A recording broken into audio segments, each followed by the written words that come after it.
This podcast is brought to you by the American Enterprise Institute. If you like what you hear, please subscribe, rate, review, and share. Thanks for listening. Here's our show.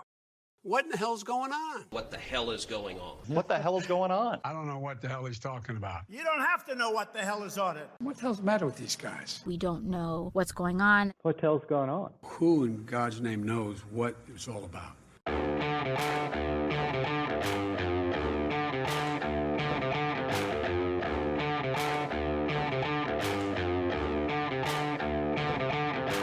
Hi, I'm Danielle Pletka. And I'm Mark Thiessen. Welcome to our podcast, What the Hell is Going On? Mark, what has Donald Trump done now? Well, what the hell is going on, which is the question you usually ask me, is it's your birthday, Danny. Oh, yeah. Today is my actual birthday, June 12th. Today is your actual birthday. How old are you, Danny? I'm 60, thank you, Mark. You are 60 years young, right? No, I won't. If you ever catch me saying that, you can come over and slap me. I am not 60 years young. I'm 60 years old. Well, but I want I'm to slap hanging you on. every podcast, so there you go. Thanks a ton. And vice versa. If only I could reach over there. But we do have something serious to talk. More serious than my impending Something more important is senility. going on in the country than your birthday? Well, only slightly. Yes. But go. What is happening is that the former president of the United States, Donald J. Trump, has been indicted. It is, as our guest John Yu points out, the first time that a former president has been charged with federal crimes, and the first time that an executive branch held by the incumbent party has indicted the leading presidential candidate of another political party. This is, there's two parts of this that I want to discuss. One is the law itself, and then the other is the politics. But the truth is, you can't separate them, right? No. Yeah, I mean, we should be able to look at it and say, okay, what's the law? Clear cut, here it is, and then the politics is sort of, we're supposed to put that aside in our justice system and all the rest of it. But our justice system has been so politicized, and it's all wrapped up in this, it's like a cancerous tumor that's, surrounding an organ, at that, and you can't separate it. Well, you can't. It's funny. I was thinking back as we were talking to our guest about one of the times we had him on when we were talking about impeachment. And he had said at the time that when the founders wrote the Constitution, they thought to themselves that impeachment as a process would almost never be used because the dishonor of the prospect of being impeached would be so damning that whoever that person was would simply step down. Yeah, that's not a thing anymore.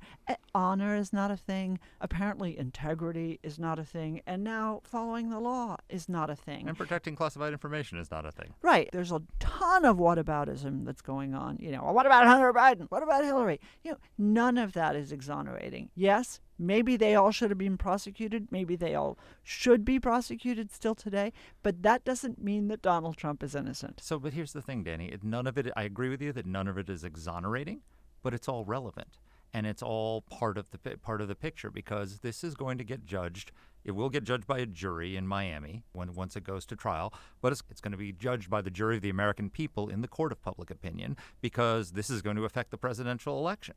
Two things can be true. I say this during our interview, and I've said it on Fox and other places. Two things can be true at the same time, which is that Donald Trump committed crimes here, that he had mishandled classified information, he obstructed the recovery of classified information, he did many of the things that are in that indictment, and also that he is the subject of selective justice and a politicized justice system that has been weaponized against him. Listen, you're not going to get any argument about me, and you don't need to. We just did a podcast together on the Durham report, and you were talking about, your comment on that was, well, if the FBI can do this to him, then they can do it to me. Then they can do it to anybody. And I think there's no question. But I think just to make the contrary point and cite you, just as you cited me against myself, you rightly say, having gone through this, having been subject to an investigation, having been part of a process that put him through the ringer, was it really worth it to keep these classified documents? I mean, you said it rightly. They ask for it, and you say, oh, sorry, I made a mistake. Grab it out of the toilet where you were hiding it. Oh my God. Literally. and give it to them. Or better still, just say, "Oh, I don't know. I'm disorganized. Come over and find it and take it." But no, lie, obfuscated again, then lied, and then worse yet, tried to get his own lawyer to take some of the documents and hide them. What is wrong with that man? I mean, his own worst enemy. I mean, absolutely his own worst enemy. You would think after having gone through the whole Mueller probe, and it was a conspiracy theory. It was the most Yes, the shameful. Mueller probe was the a- Mueller was a- probe and the was whole shameful. Crossfire Hurricane was the most shameful episode of a political takedown that we've ever had in this country. Shameful, and the Durham report is a damning indictment of the FBI, and he has a very big section in that Durham report. People should go back and read it about the disparate treatment of Hillary Clinton and Trump in those things. But after having gone through that and knowing that the justice system is being weaponized against you and they're looking for any pretext to go after you, his first action after that was to call Zelensky and to ask him to investigate Hunter Biden and give the Democrats a pretext for something else to impeach him for. Not just ask him to, but threaten to withhold assistance if he didn't. Well, that's not exactly clear. But look, that's not quite how it happened. And I thought, and I said at the time, I thought that impeachment, unlike the second impeachment, the first impeachment was politically motivated and a disgrace. But you've gone through that. Then you go through the impeachment process. You know that they're going after you. Why would you give them the pretext to do this? Why on earth? In order to hang on to documents that he probably would According never to- look at to hang again on in the his war life. plans for Iran? Yeah, whatever. I mean, and which you showed to a reporter in the room, who came in to sit with you. I mean, literally, and I've think got these war plans. Isn't there something just mentally wrong with him that he would do that? I mean, how can you do that? Yeah, I'm not a psychiatrist. I'm not qualified to diagnose narcissistic compulsive Personality, disorder, personality disorder, or whatever. I can't even say what it is, so obviously I'm not qualified to do it. So I just don't know whether that's the case. I just know it's reckless, and he keeps giving them a pretext to go after him. But it is true. We can't ignore the context of all this. Right. This comes in the context of the Russia collusion hoax. It comes in the context of Hillary Clinton, who bleach bit her server and deleted 30,000 emails and had her aides smash cell phones to cover up evidence. It comes in the context still to this day lionized. and still by the goes out after Democratic this Party. all happens and says, "But my emails." Yeah, your emails.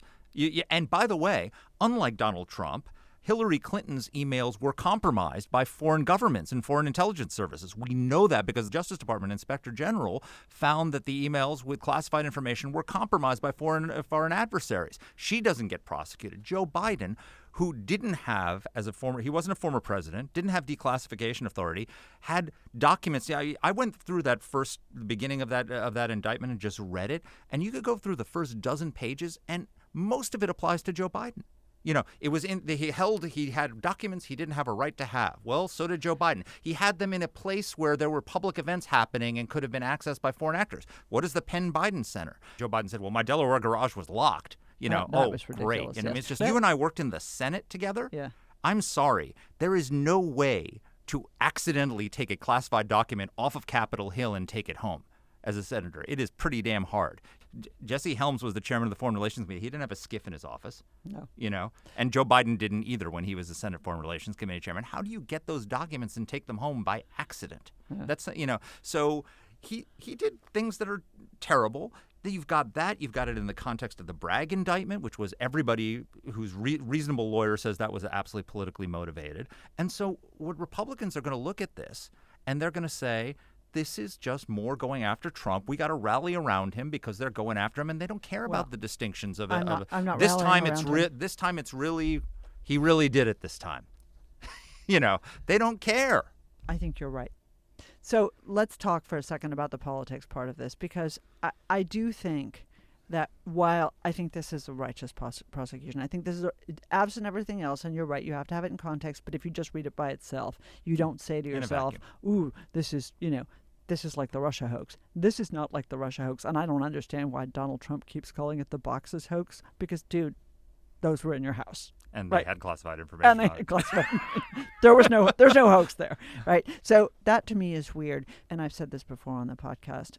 Maybe we can't elevate it to the level of a conspiracy, but certainly a compact between the Biden administration and every element of that, including the Department of Justice and the mainstream media, right, and the Democratic Party, of which Biden is the head, to elevate Trump above all things, to put him on the front page every day. Who are we not talking about today? We're not talking about Joe Biden. What are we not talking about today? We're not talking about inflation. What else are we not talking about? We're not talking about crime. What else are we not talking about? We're not talking about immigration.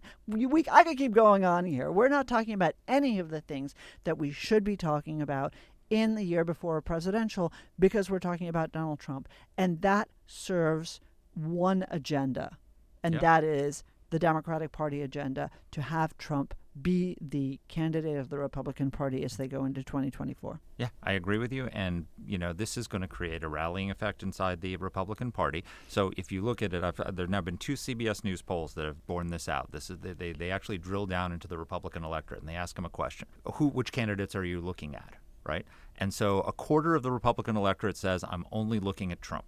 He's my only candidate. A quarter of the electorate says, I'm not considering Trump under any circumstances. And then 50% of the Republican electorate says, I'm looking at Trump, but I'm looking at the other candidates too, and I'm deciding. Right? And so how separable are those people from Trump? I don't know. What I do know is that Trump has 80% approval in the Republican Party. They don't hate him. They don't think he was actually, in many ways, a very good president when you have the mute button on. And we've talked about this, about the actual record. And he has great approval among the Republican Party. That 50% that has to be separated from him in order for somebody else to get the nomination, when this kind of stuff happens, rally around the president. The message is we can't abandon him when he's being attacked by the deep state. And they're going after him again, and we have to rally around him. So it makes it more likely that he's going to get the nomination. And friends, I got to tell you, everybody said he couldn't win in 2016. I think he's the candidate most likely to lose to Joe Biden because Joe Biden is an actual disaster in office. But the reality is that anything could happen. Joe Biden could have a stroke. Kamala Harris could suddenly be the nominee. There could be some internal fight, and we get some something. Or Joe Biden could not have a stroke. Okay, you've got to stop. You're just depressing me too much. But he could decline as much in the next 18 months as he has over the last 18 months, and look like he can't even do the job by the time the election comes around. And Donald Trump could win. And this is the risk you're taking with our country. If you really don't want Donald Trump to be the president of the United States, not a smart move to do this. Well, of course, the answer is they don't care about the country. They care about power. They care about the politics. There we agree. There we agree 100%, as I suspect does our guest, who everybody knows because he's been on with us before, but also all over TV and all over the various newspapers for which he writes. And he's just a wonderful guy. John Yoo is a former clerk for Supreme Court Justice Clarence Thomas. He's the Emanuel Heller Professor of Law at the University of California, Berkeley School of Law. And he is a scholar at, yes, the American Enterprise Institute and also at the Hoover Institution. He's on both coasts. His most recent book is Defender-in-Chief, Trump's Fight for Presidential Power. And former head of the Office of Legal Counsel in the Justice Department, right. Senior Justice Department official who knows how his decisions get made inside the Justice Department. Right. Knows it up and down. Here's our interview. Well, John, welcome to the podcast. Thanks, guys. I want to embarrass Danny. Can I embarrass Danny? Yes. Happy birthday, Danny. Happy birthday. Oh, yay! Thank you so much. Nobody knew, but happy birthday. Oh, thank you very much. Well, at my age, we try to conceal What is your age, Danny? 60. It's actually a big deal. It's a big deal. I hope your husband and kids treated you right, and everyone at AEI should pause and appreciate you. I mean, people don't know. I better listen to the podcast. But if it weren't for you, there would have been no Iraqi surge, and if there was no Iraqi surge, we would have been up, whatever's creek. back in the day. There you go. We Damn all it. owe you great things. Well, me and Fred Kagan and Yeah. Dave Petraeus and Ethan. the guys who actually fought. But yes. Yes. Even Yeah, a no, blind I'm squirrel serious. gets an acorn once in a while. Oh, man. Hey, man, the woman's turning 60, and that's what you say to her. Yes, that is what I say to her. Right. The sunset man. of The my nagging life. gets worse Oh, the older man. you get. Oh my God. No, that's man. And you know why it gets worse? Because I'm getting old myself and I'm forgetting the last nag and I'm saying them over and over again. I'm just saying. I feel bad for Mrs. Thiessen. She doesn't have a lot to look forward to here. Exactly. Poor Pam. Oh, well, she's much younger than Danny. Oh man! Oh my God! Cold. So cold. Oh, Well, my thank you. God. I love you, and thank you for saying that. And you love me too? No. Okay. No. Well, John, let's talk about lighter things. The President of the United States, former president, has been indicted. I know. My Oh my God. gosh! So you wrote you wrote an article in Bloomberg, and you said that the Biden administration crossed a constitutional Rubicon this week. Federal prosecutors have charged a former president, and the executive branch held by an incumbent political party has indicted the leading presidential candidate of the other main political party. I mean, talk to us a little bit about just that Rubicon and why this is such a stunning development. Yeah. By Rubicon, I mean it's like Julius Caesar crossing the famous river that separated the provinces from Italy, right? And we needed to say here was a bright line that no one had ever crossed before. And when you cross it, you are breaking some institutional value that we've had for a long time. There's nothing in the Constitution that says a president is immune from being prosecuted in the future. And as I mentioned in the piece, Alexander Hamilton, when he talks about impeachment, says impeachment's just about removing a president from office, and then you can prosecute him. So it's something that's clearly anticipated in the founding, but yet we've never done it. We've had some good presidents. We've had some really bad presidents, but we never prosecuted any of them. We didn't prosecute Nixon. Didn't prosecute Clinton. Didn't prosecute LBJ. You could go on down the list of people who might have been in trouble with the law. You know, we didn't prosecute, I believe in your piece, we didn't prosecute Jefferson Davis. Yeah, we didn't prosecute Jefferson Davis, and he actually wasn't an insurrectionist. Yeah, he was the president of the Confederacy. So the question is, why? And the reason why, and I think the three of us, probably agree with this, is that presidents have to make the hardest decisions in the country. They have to make really difficult foreign policy and national security decisions. Maybe no one else can. Do we want them to be worrying about, is the next government going to prosecute me? Is somebody going to sue me? We don't want them thinking about their personal legal vulnerabilities when they try to make the best decision for us as a country. So my claim is that because of that, we have left former presidents basically alone because we want to create the right incentives for presidents in the future. So if you're going to go after a former president, it better be for something really important. I've been saying, if President Trump was involved with January 6th, if there's proof of that, that's something you might prosecute him for. But something like classified document retention and monkeying around with FBI investigators, I'm not sure that's worth it to cross this bright line that was there to protect the institution of the presidency. Look, I think that no matter what, there's a robust debate that should be had about this. And, there are people who are as conservative as I think we all are, who think that, in fact, Jack Smith, the special prosecutor, had no choice here. I guess one of the interesting and I think important distinctions is that the crimes that he was indicted for, and he hasn't obviously been convicted of anything, but the crimes that President Trump was indicted for were crimes that weren't committed in the course of policymaking. They weren't decisions that he made as president. This is perhaps the criminalization of politics, but in a different way, in the sense that these were all decisions that Trump made after he left office. Do you think that matters? So that's a great point, Danny, because you're right. A lot of what Trump did here was after he left office. Some of it was while he was president, which was allegedly taking the documents in the first place. The second Rubicon we crossed was actually prosecuting the major party candidate for the other side.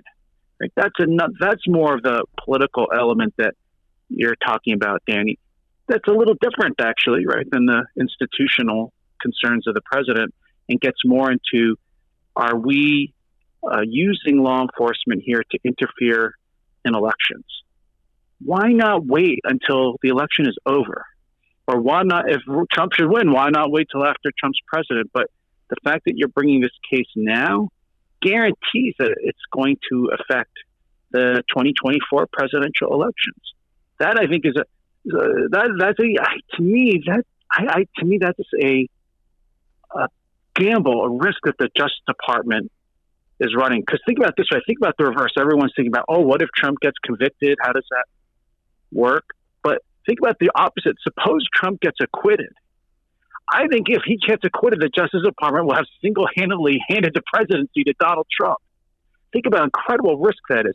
That's why I think the better thing would be not to prosecute him at all during the pendency of this campaign, when he's already the leading candidate, and the outside parties, it looks like he's going to be the winner. Although we've got 7 months or so before the caucuses. Let me ask you a two-part question, because some people that we both respect a great deal, like Andy McCarthy, Jonathan Turley, Bill Barr, have all said that basically this is a pretty, putting aside all those issues, just looking at the indictment itself, it's a pretty damning indictment. And I think Andy said, and Bill Barr concurred, that if even half of it's proven, he's toast. What do you think of the indictment on the merits? Yeah. Put it this way, if it was anyone else other than a former president, I would be telling the defendant to go get a good plea bargain while you can. Usually people who are prosecuted for this kind of crime, right, taking classified information, have a lot less evidence in the indictment. I mean, you've got pictures of the documents themselves in unsecured facilities. You've got apparently tape recordings of the defendant talking about how he's got the documents and how he knows they're not classified, how he knows they're still classified. I mean, this is the most damaging of evidence in a way, because you don't need to rely on witnesses' valuable memory. You don't have to worry about the witness, changing stories on the stand. You've got physical photographic proof or recorded proof. Trump himself talking about how he shouldn't have these documents, how he knows that they're classified and he's violating the law. So if this were anybody else, if there were none of these considerations about the presidency, about major party candidates in an election, any other person who did this would be going to jail. And, look at the number of counts. There's another thing people don't realize. They keep saying, there's like 30 some counts and they get 30 years. It's 20 to 30 years per count. I mean, it's like 310 years. Yeah, you're talking about 900 years, right? This is a guy who could go to prison for the rest of his natural life. Okay, so damning indictment. He's indicted under the Espionage Act, and they specifically use the part of the Espionage Act that referred to willful retention, right? But the Espionage Act itself doesn't rely just on willful retention. It says gross negligence, right? And as I was reading the indictment, the first dozen pages, you could go line by line on some of it, and it applies just as equally to Hillary Clinton and Joe Biden as it does to Donald Trump in their cases. Do you agree? And can you take the part of the Espionage Act you like, the willful part, but ignore the part that says gross negligence, which apply to the others, which seems like a very political way to cover your ass and say, well, this is why I'm prosecuting Donald Trump, but I'm not but we didn't prosecute Hillary Clinton and we didn't prosecute Joe Biden, even though Hillary Clinton wiped 30,000 emails off and smashed cell phones. No. This is the problem. I mean, Trump raises a good point. It just doesn't get you into the courtroom. You can't show up in the courtroom and say, I'm innocent because you didn't charge that other person over there, right? The prosecution is about whether Donald Trump is guilty. So this claim of selective prosecution, it never works, but it's a good argument to make in the political sphere. I mean, you can say that all you want in the political sphere. Maybe it gets you traction. Maybe it's why his support seems to go up every time he got indicted, which is why looks like he's made sure he's going to get indicted 2 or 3 more times before the caucuses. The main point, though, is if you compare this to Biden or Pence, not really the same thing, because they fully cooperated with the government. In fact, you could say, particularly with Biden, he might have been reckless but he cooperated. He didn't fight with the government about producing the papers. There's no claims of obstruction or lying to the government that you could bring against Pence and Biden. But I totally agree, Mark. The Hillary Clinton case is hard to distinguish. And the reason why is because I don't think Hillary Clinton was reckless. I think Hillary Clinton was intentional. Right? The whole reason she created this homebrewed server computer system to handle her email was deliberately to prevent government knowledge and regulation of those emails. I mean, that's the whole purpose of having a system like that, is to evade the law. And then, so I don't see how it's reckless. But either way, Mark, you're right. I mean, you can violate the statute through reckless behavior, or you can violate the statute intentionally. But either way, you're violating the Espionage Act, which says you can't take classified information. Now, it's actually not even classified. It's called national defense information. Take it and put it in an unsecured place where you're not authorized to have it. I think, though, the deeper point here is I think people don't realize our law enforcement system, prosecution, relies on the cooperation of the public. The public does not cooperate unless they believe in the integrity of our justice system. If people see a lot of prosecutions that look to them like they're driven by partisan political motives, they're not going to cooperate, and our law enforcement system is not going to be able to work. And that could be the larger damage to our institutions from this whole sordid affair. But of course, I mean, that has been the direction that we've been headed in for a long time, right? We're talking in this case about presidents and politics, but we can go down to the much lower level and talk about local prosecutors and local law enforcement not willing to ask people whether they have legal documentation to be in the country, not willing to prosecute misdemeanors, not willing to prosecute people who steal $500 million worth of goods from Target, not willing to prosecute people who are caught distributing drugs. So, we already have a problem with respect for the rule of law in this country. You didn't need Trump or Hillary for that. Selective prosecution, belief that the system is about choices. This is not to sound like a crackpot. I keep saying that now more frequently. No. This is what George Soros. Fuck you. This is what George Soros' agenda is all about. You're such a crackpot. You sound like the median voter in San Francisco who voted to kick out the Soros prosecutor, exactly. Who's now going to be a colleague of mine at Berkeley. Mazel tov. Although I'm like, look, we're Berkeley again is doing a service for the nation because we're going to set aside a seat. We got a place for Alvin Bragg. We got a place for that guy Gascon in LA. Send all those Soros prosecutors over to hang out at Berkeley and get them off the streets where they can't screw up any more cities. Well, that is a national service, and we should thank them. And you are doing a national service by putting up with them. Well, I know, Dan. But Danny's pointed question is a good one. Is that this is the reason why I think the Trump-Hillary Clinton thing resonates with people is because of this background of we're already seeing, right, inconsistency of prosecutions between, like, say, Black Lives Matter and then the disorder in the cities during COVID, and then the rise in crime we're seeing in a lot of our cities now. That the Trump thing, I think it's not. If it was a one-off, and we were generally in a relatively safe period with low crime rates like we had before COVID, I wouldn't be as worried. And then think about also the things we're learning about the Durham report, the Inspector General's report at DOJ. These are all claims that the FBI and the Justice Department, many of them, like former colleagues, some of their friends, were politically biased and drove them to, turn this Russia hoax into investigation that people, top officials at the FBI lied to federal investigators. So in this environment where already people are seeing selective prosecution, what worries me is that the difference in treatment between Trump and Hillary very crystallizes in a very high-profile way that prosecution law enforcement might be biased. And then if the public loses faith in the integrity of our law enforcement and prosecutors, then our system can't function the way it does, I think, so effectively, but with such little police presence compared to, like, our friends in Europe or Asia, which I think is one of the glories of the American system, is that we have so much voluntary compliance with the law, but we're starting to lose it now. That's right. I took us down a slightly different rabbit hole because I don't want to leave the subject of Donald Trump. None of this makes Donald Trump innocent. It just means that they probably should have prosecuted Hillary Clinton as well.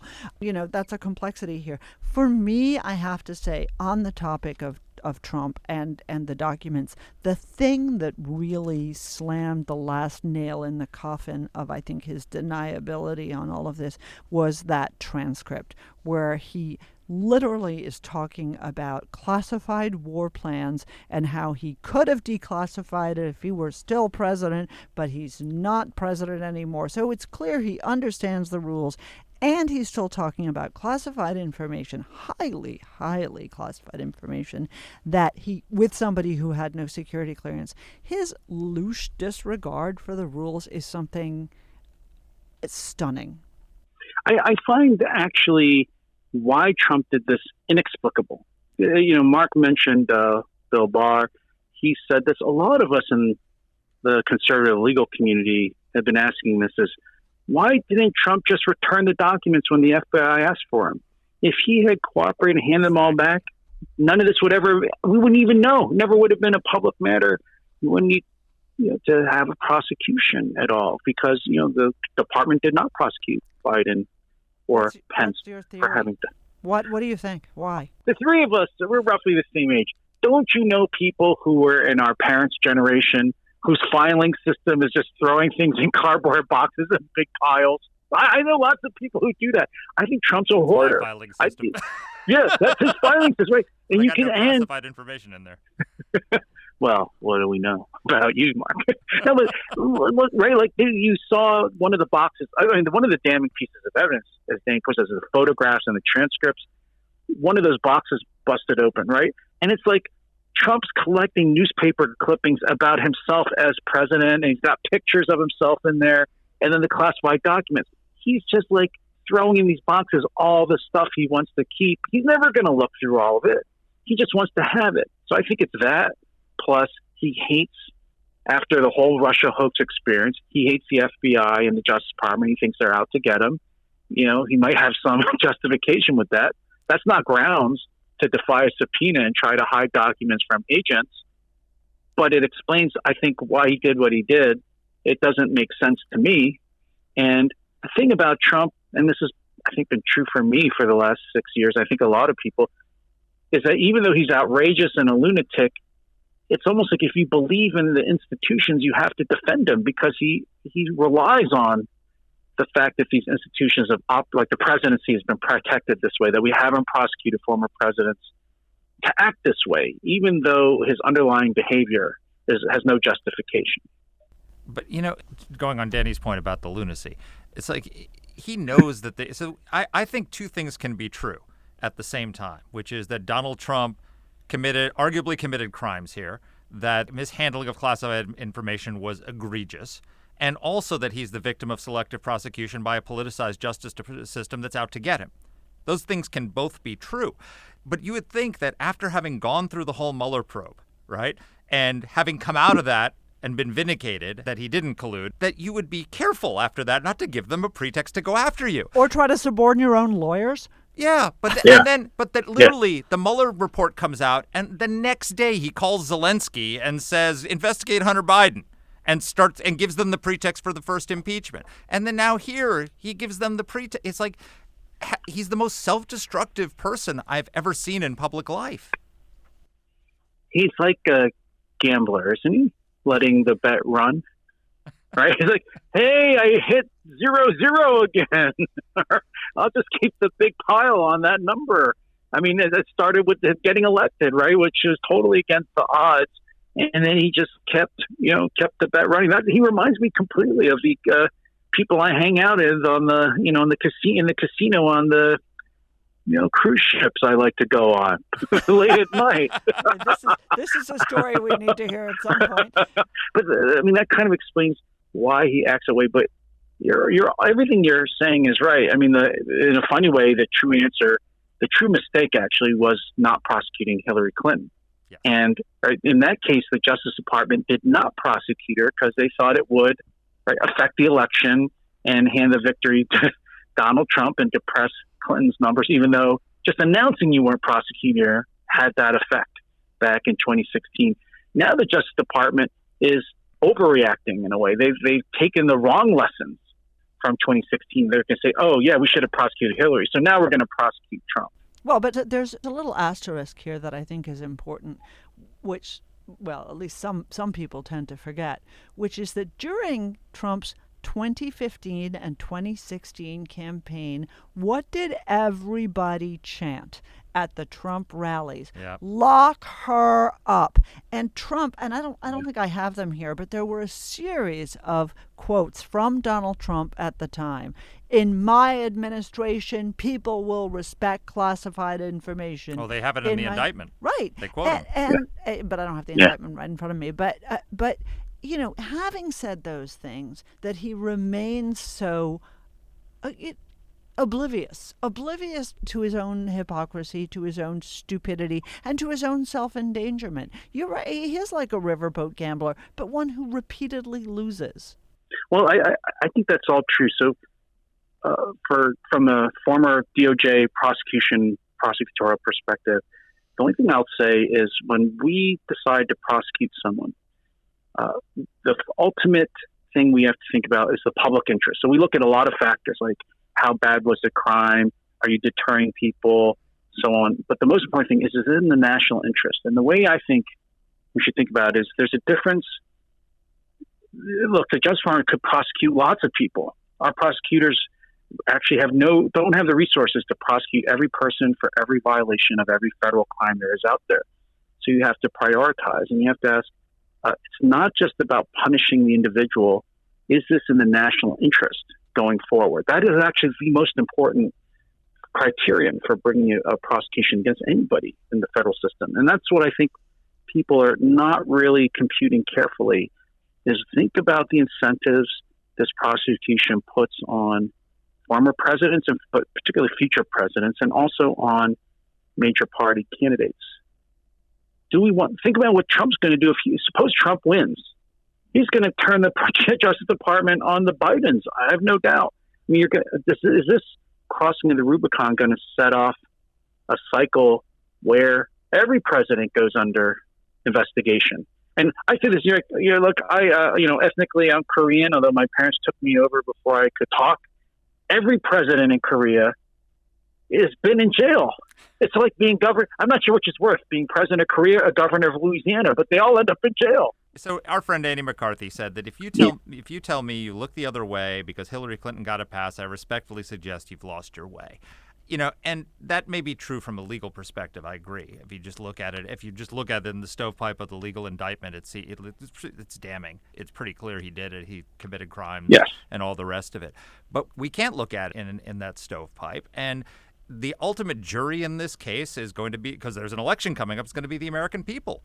And this is, they're not looking at this in a vacuum. They are looking at it in the context of the fact that both Hillary and Joe Biden had classified documents, and they don't care about the distinctions of, the Presidential Records Act. They look at it in the context of the Russia hoax and the whole Mueller report and everything that's going on. They look at it in the context of 2 impeachments to try and take him out. They look at in the context of the Bragg indictment. They look at it in the context of the suppression of the Hunter Biden laptop and the failure to fully investigate Hunter Biden and all the rest of it. And I just think that it's so destructive. It's underappreciated that he could get elected president. Because of this. Because of this. Oh, well, I don't think that's underappreciated in the White House. I think the White House is desperate for Biden to run against Trump. But that's exactly what I wanted to ask John. Let's just talk for a second. I mean, I didn't realize that if you were a felon, you could get elected president until I realized this over dinner last night, and we were researching this. But yeah, this is what they do at Danny's 60th birthday party. Everybody, They look up obscure provisions of the Constitution. Exactly. I love it. I love that. That's my favorite kind of birthday party. Exactly. So, but I mean, explain to people. Basically, none of this is disqualifying for Donald Trump, is it? No. In fact, the only way you could be disqualified would be having been found to be an insurrectionist. So the only way to disqualify someone who otherwise, qualifies, you have to be a citizen and born in the U.S. and a certain age, is in the 14th Amendment, it says if you actually were found to be part of an insurrection or rebellion, you can be disqualified from running. But that classified documents ain't it. Maybe the January 6th, that could be it, but this is not it. So, yeah, you could be a felon. You could be in jail. Actually, there was a candidate, Eugene Debs, who was a candidate for the Socialist Party, and at the time of the election, he was actually in jail. I think he got like 1 million votes. So there's nothing in the Constitution that says anything about felons not running for the presidency or any other office. So theoretically, he could be convicted, run for president from jail, and then take the oath of office from his jail cell, write on a scrap of toilet paper in his jail cell, "I pardon myself," and hand it to the guard, and they have to open the door and let him out, right? Oh yeah, of course. Now look. This is actually you were making a serious point earlier. This is the thing is, the American people will know they're going to make their judgment in the 2024 election. Why not just put all that information out there? Just like Durham put all his information out there, or even Mueller put all the information out there, and let the American people decide rather than a random jury in Miami about what the American people think about Trump. And I actually think that those two impeachments had an effect on the election in 2020, and the American people did have their say. They said, we don't want this guy to come back as president. In fact, I always had this weird idea that the thing that would have been a killer political move would have been for Trump when he had won in 2016 to pardon Hillary. And I don't think it would be such a bad move for Biden to pardon Trump now. We were just talking about that before the show. Oh, really? Just talking about this. No way, because I haven't heard anyone say that. But we were thinking about writing this. So, oh my God, it would be such a deft political move because Trump would look, Biden would look like a statesman. Trump would look, like he would look a little craven, right? And Biden could say, look, I really am healing the country, but also the voters now all know the things that Donald Trump did. And let's have a fair race. I think Biden would win after that. Mark and I are going to write that piece together. Could we have a reverse Alexander Hamilton scenario where Donald Trump is convicted and he pardons himself, becomes president, and then he's impeached, qualified from office for the third time? This time he's been convicted in a court of law. Third time's the charm. Although this is the interesting thing. We talked about this actually. You guys don't remember. I think we talked about this on the podcast during the impeachments.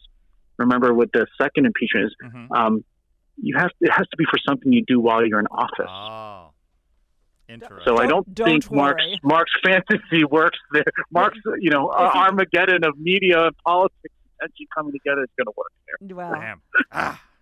Don't worry. If Donald Trump is reelected, Donald Trump will do something that will get him impeached a third time. I have total confidence in the man. So let's all just play this out really quickly. Does this help Donald Trump win the not in the primaries? Because I think I'm sure it does, because that's a real motivated base, and I think that's a little bit of the subtext, at least for the most political people in this administration, that they definitely want to help him win the primaries. The question is, can he, having gone through this, and we see him convicted, right, as a matter of process? John, do you see him convicted? Yes? So, I think unless anybody else but Trump, they would be convicted. Anybody else but Trump would be seeking a plea bargain. So he's such an X factor, but I can't think a jury isn't going to convict looking at all that evidence. Exactly. So he gets convicted. He wins the primaries. Do any of us think he can win? Does he waive his right to a speedy trial, or is this going to I think actually be before or after the election? No. I think if you look at the timing of a regular case, I think this is why Trump's gambling. I think this case, if he delays it within the bounds of what he can do, he's allowed to do. I think the trial proceedings start by late spring, early summer, and the verdict comes down right before the conventions. Do you think that this helps him win the election in a general or not? I got to think it doesn't. I got to think, being convicted of a federal crime and being found a felon, even though he'll have a right to appeal, and he has some interesting grounds for appeal, go to the Supreme Court. I got to think being a convicted felon loses you points in the end, don't you think? That's a good statement about our democracy. You don't have to be a great political Going out on a limb here to say that. Right, exactly. So this is, And he already lost the majority vote last time before January 6th, before he did this. So how's he going to get more popular votes? I don't see it. right. Exactly. Yeah. So this is at once a recipe for him to win the primaries and lose the general and reinstall Uncle Joe, Grandpa Joe at this point in the White House. So shouldn't he then want to withdraw from the campaign and have somebody who can actually win become president so they can pardon him? Mark, what? Surely you jest. I know, but I'm saying, if Donald Trump functioned on logic, it would be better to have somebody else run for the Republican nomination, win the presidency, and then pardon him. No way. Yeah. Not a chance. Hey, John, you have been, first of all, hilarious. Second of all, thank you for defending me against Mark, who hates older women. Everybody out there. Okay, Yeah. Go can I just make one last point I forgot to make is that sometimes we're talking about special counsel Jack Smith and so on. This is really under the Constitution, President Biden's decision to prosecute too. Yeah. Right? He's ultimately responsible. Merrick Garland is only his assistant in carrying out his constitutional duty. So one last thing, we shouldn't make it seem, although sometimes I talked about it that way, like there's the department that administers neutral justice. Our Constitution subjects it to the control of the people we elected to office, and that's Joe Biden's ultimately constitutionally and politically responsible for the prosecution. I'm sorry, I just didn't. Yeah, no, that's a valid point. Clear. We got rid of the independent counsel statute. So, for exactly for a reason. Yeah, for this reason. Yeah. Yep. Well, Joe Biden was responsible, and Joe Biden could end it. Yeah, well, ending on that note of adult seriousness, so unlike us. Thank you, John. As usual, you know it all. You're wonderful, and the analysis is spot on. Thanks, guys. And once again, although Mark keeps saying it over and over again, this is only the second time I'll say happy birthday. Thank you very, very much. I appreciate it a lot. Really. Bye. All right, Danny. So we got a joint op-ed we're working on. Okay, so spoiler. I was thinking about this. I think John mentioned this, and I think he's totally right. The absolute smartest, the most statesmanlike, the most politically astute thing that Joe Biden could do right now is to pardon Donald Trump. No, I couldn't even get that out. Get the Australian accent. Is to pardon Donald Trump for a whole number of reasons. Not because I don't want Donald Trump to go to the Who's Gal, not because I don't want to see him in the dock, because all of that would provide a certain amount of entertainment for all of us that we would, in some part of us probably find interesting.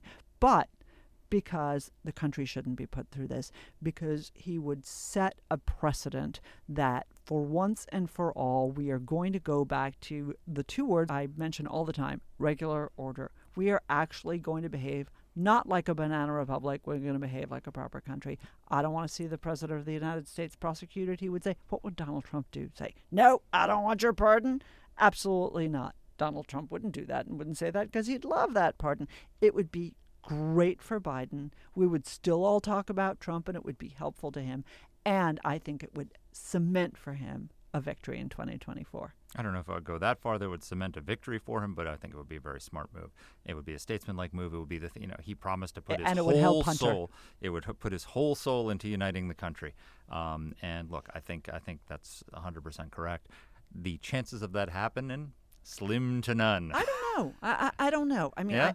I'd have to say, if it was Joe Biden by himself, yes, not surrounded by all these people, I don't think the chances would be slim at all. Because the old Joe Biden that we know, I think, is a person who actually would think about this very seriously, even though he, doesn't really understand the law and all the rest of that. Isn't the old Joe Biden the one that's in the White House now? No, well, yeah, the elderly Joe Biden. But the younger Joe Biden, I think, would be a person who would think about this because he cared a lot more about comity. He cared a lot more about the things that he talked about in his inaugural speech that we all believed in. I'm going to heal the country, as opposed to the naked, rank, vicious partisanship that we've seen from the White House that is around him, that controls so much of what happens in this country. Well, that would be the statesman-like thing to do, but we haven't had a lot of statesmanship lately. Well, we'll see.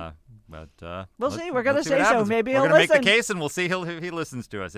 If Joe Biden pardons Donald Trump, It started here on this podcast. There you go. You heard it here first. That great idea. Anyway, we'd love to hear from you. Let us know what you think. Don't hesitate to share your comments.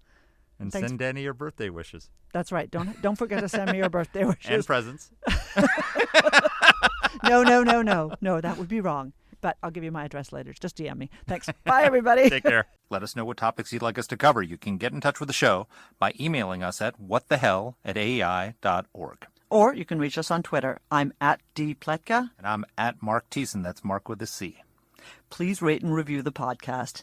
If you like the show, please subscribe, share it, comment on Apple Podcasts, or wherever you're listening to this. Thanks for listening.